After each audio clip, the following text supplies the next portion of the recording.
एक राजा जिसका बहुत बड़ा राज्य था। कोई कमी नहीं थी, जो भी हुक्म करते वही हो जाता था। लेकिन राजा में एक आदत थी कि वह जो भी कोई थोड़ी सी गलती करता उसे तुरंत 10 बड़े खूंखार कुत्तों के सामने डालकर उसे कुत्तों से नचवाता। राजा बड़े गुस्से वाला था। राजा की इस आदत से सभी परेशान थे। राजा का मंत्री भी राजा की इस आदत की आलोचना करता था।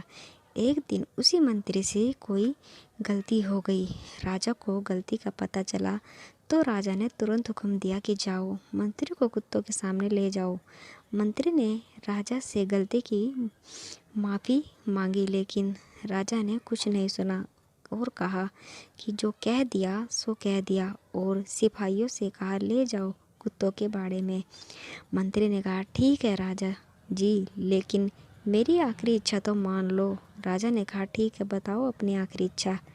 मंत्री ने कहा मुझे 10 दिन की मोहलत दे दीजिए बस। राजा ने कहा ठीक है कि 10 दिन की मोहलत दे देते हैं, लेकिन 11वें दिन राजा सज़ा ज़रूर मिलेगी। मंत्री 10 दिन तक राजा के पास नहीं आया और 11वें दिन राजा के सामने पेश हो गया। राजा ने मंत्री को देखा और सिपाहियों से कहा जो सज़ा रखी थी मंत्री के लिए उसे पूरी की जाए। सिपाही मंत्री को कुत्तों के बाड़े में लेकर गए। कुत्तों को भी खोल दिया गया, लेकिन कुत्ते मंत्री पर प्रहार करने की बजाय मंत्री से प्यार से पेश आ रहे थे। यह देखकर राजा चौंक गया कि जिन कुत्तों को प्रहार करने के लिए ट्रेन किया गया है वे इतने प्यार से पेश आ रहे हैं। राजा ने मंत्री से कहा कि ये चमत्कार कैसे हो गया, इन कुत्तों को क्या हो गया है। मंत्री ने जवाब दिया कि इन 10 दिनों में मैंने इन कुत्तों की बहुत सेवा की, इन्हें खाना खिलाया नहलाया।